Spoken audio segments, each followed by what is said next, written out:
Hey guys, welcome back to the channel. If you've ever wondered why it's so hard to get ahead, it's because you're part of a system which works against you in powerful ways. This system is the reason why the poor get poorer and why the rich get richer, and it really is a product of some simple societal mechanisms and the design of the economy. The key is to understand how the system works so that you can use it to your advantage instead of letting it beat you down, and it will do that if you don't do anything about it. So in this video, I'm going to share with you the key things you need to know about how the system is designed to keep you poor, but also how you can beat it and achieve financial success. The school system.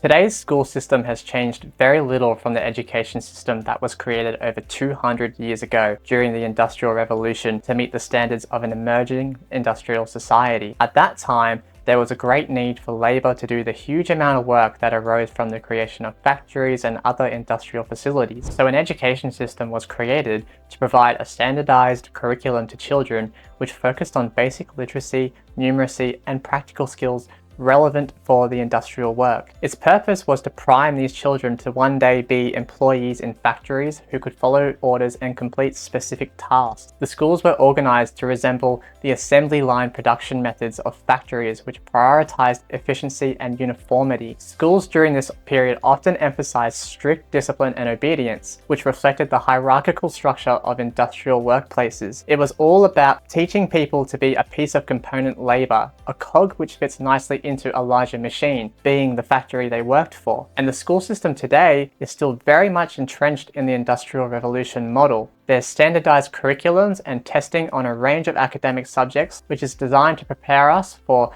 being employees for big businesses or the government. And so we're programmed to be cogs in a much bigger machine. Unfortunately, blind regurgitation and rote memorization of academic material is not a real education, and the school system fails to teach us any practical and valuable life skills, like how to manage our finances, invest, grow our wealth, do our taxes, or how to start and run a business, do sales, marketing, or how to use credit cards or manage debt. Traditional schooling doesn't teach or encourage critical things like how to think freely, creatively, and outside the box. It's designed to keep you on the straight and narrow path of getting a job, working for the next 40 years, while getting married, buying a house, and having a family somewhere in between, and then retiring old and dying shortly afterwards. It's therefore not at all surprising that the school system produces generation after generation of obedient and loyal employees who work almost their entire lives while living paycheck to paycheck. From the system's perspective, these people are extremely productive members of society because they've worked as a piece of component labor in a business and paid taxes their whole life, and they've spent almost all the money they've ever earned. This is a great outcome for the system and the economy, but it's not a good outcome for these people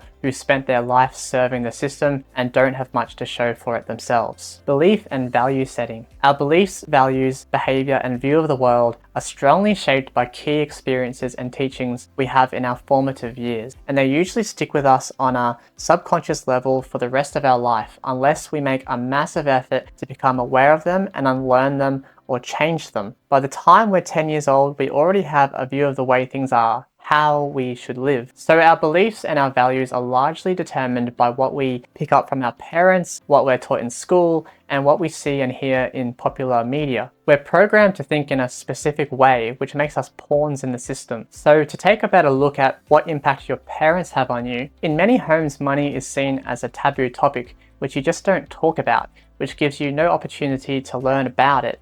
Or if it is talked about, it's often just to say that money is the root of all evil, money is hard to come by, and those who have money are not good people, and they've obtained all their money through dishonest or immoral means. In short, it's a scarcity mindset, and our parents were programmed by the system themselves to believe this. And since you're not taught about money in school, you learn money lessons from your parents. So if your parents are poor, chances are you will be too, which makes it rare for someone to move out of the economic class they started in. Now moving on to school, in school you're still taught so many beliefs and values which carry that industrial revolution mindset and are just going to keep you in the system. Let me rattle off a few for you. Firstly, you're taught to fall in line and you're punished when you're disruptive. But in business, this is exactly what you need to do. Secondly, getting the smartest people to give you all the answers is called cheating in school. But in life, this is just being smart by putting together a great team. Thirdly, a perfectionistic attitude is fostered when you're punished or graded down for making a mistake, and where your self-worth or your sense of achievement is tied to your grades. This trains you to fear mistakes and to avoid making them wherever possible, because after all, you're a cog that needs to fit perfectly in the machine, and if you don't fit or work properly,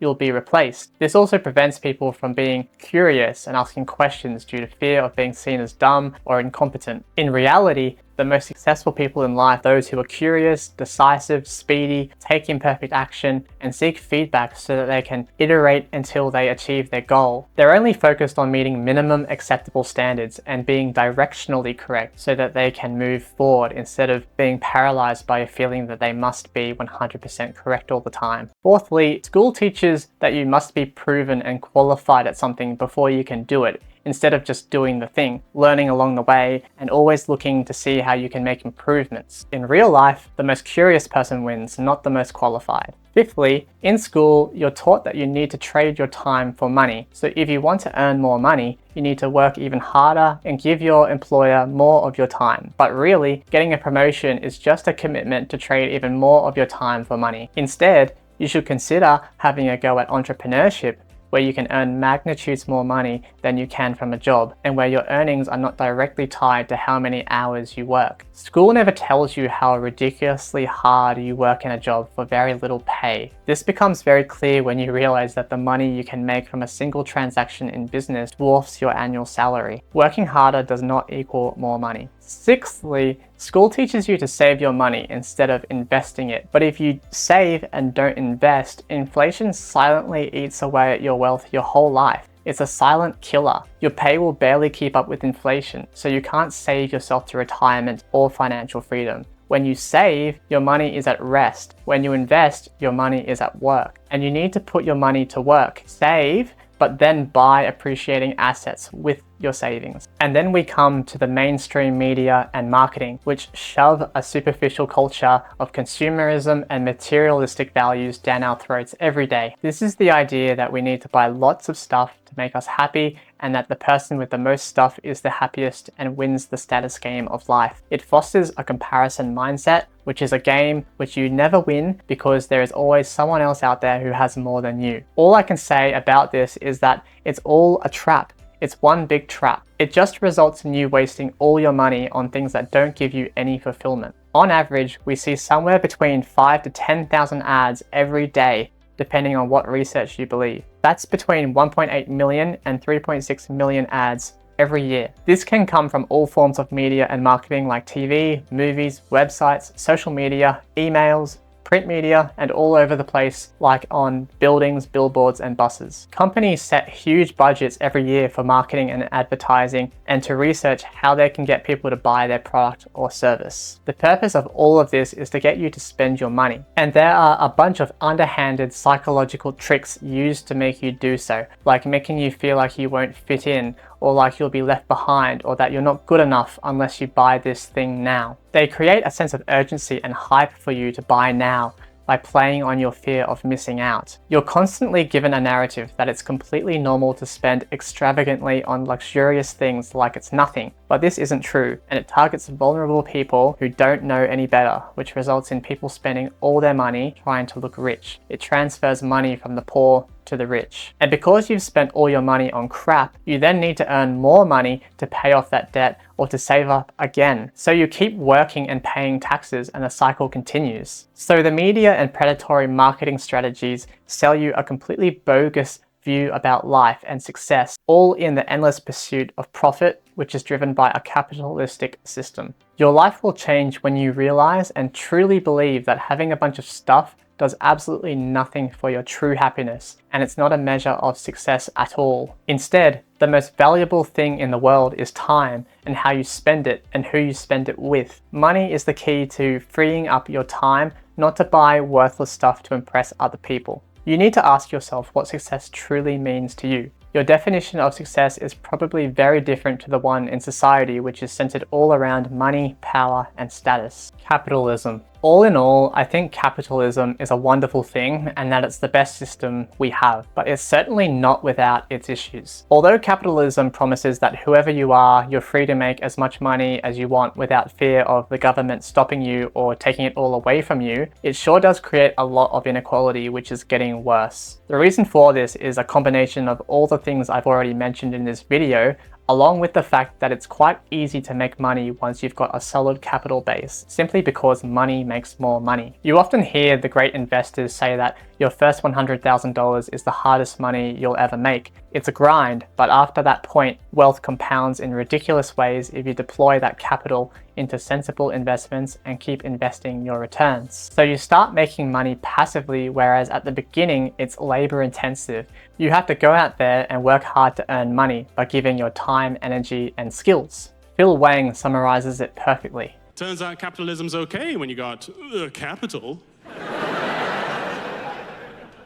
Clue was in the name the whole time. The problem is that it takes the right money beliefs, knowledge, and habits to build that initial capital base, which is so rare amongst people because the system teaches you the exact opposite. This is why rags to riches stories are turned into books and movies, because they're such unique and unlikely stories in our society. The system generally keeps people where they are. And at the other end of the spectrum, those who have built wealth then pass on their money beliefs, habits, and knowledge to their kids, who can build on top of their parents' legacy, and so the wealth inequality gap widens. The tax system. Not only does the system program you to be an employee where you don't get paid fairly for your time and effort, but it has a tax system which taxes employees more than anyone else. Here in Australia, you're taxed just shy of 1/3 of every dollar you earn over $45,000, and you're taxed 45 cents on every dollar you earn over $190,000. That is a massive amount of tax on what is not a huge income, which makes it hard for employees to get ahead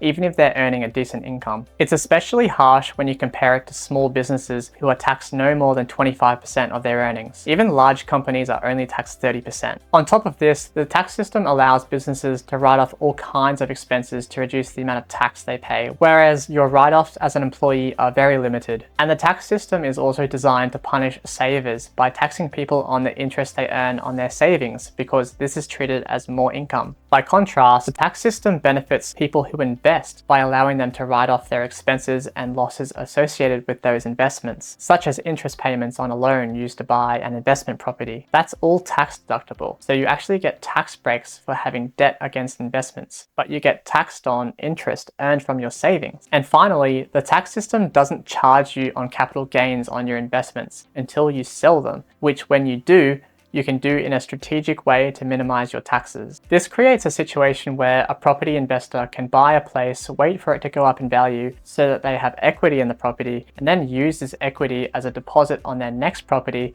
without paying any tax relating to the equity. There are, of course, other taxes involved with buying property like stamp duty, but there isn't any tax on accessing the equity. All of that said, please do keep in mind that I'm not a financial advisor. This isn't financial advice or tax advice, and I'm talking about the Australian system at the time of publishing this video. So it might be different wherever you are, so please do your research and get professional advice on how it works before you take any action or make any decisions. So that's how the system is rigged against you. But here are a quick few takeaways of how to beat the system, which we've covered today. So you want to think independently and you want to educate yourself and not just accept things that you're told at face value. Read as much as you can and watch videos like this about personal finance, investing, and growing your wealth. Be very conscious about what you consume and the agenda of the author or the creator of that content. This will help you identify and break out of the wrong money beliefs and habits that the system has taught you. So you want to rewire your brain to have an abundant mindset. There is a ton of money to be made out there if you know how to do it. You don't have to earn it by working in a job you don't like for 40 years. Also, stop listening to the media and comparing yourself to others. Then see how much more money you begin to save and how much happier you are. Don't just follow the path that's been laid out for you by the system. Take calculated risks, take action, make some mistakes, start a business, invest consistently, build a great team around you full of people who are smarter than you, and make sure you have a good tax accountant. Then once you've learned what you need to learn and you've done amazing things with your own personal wealth, pass on what you've learned to the people in your life so that they can achieve the same as you.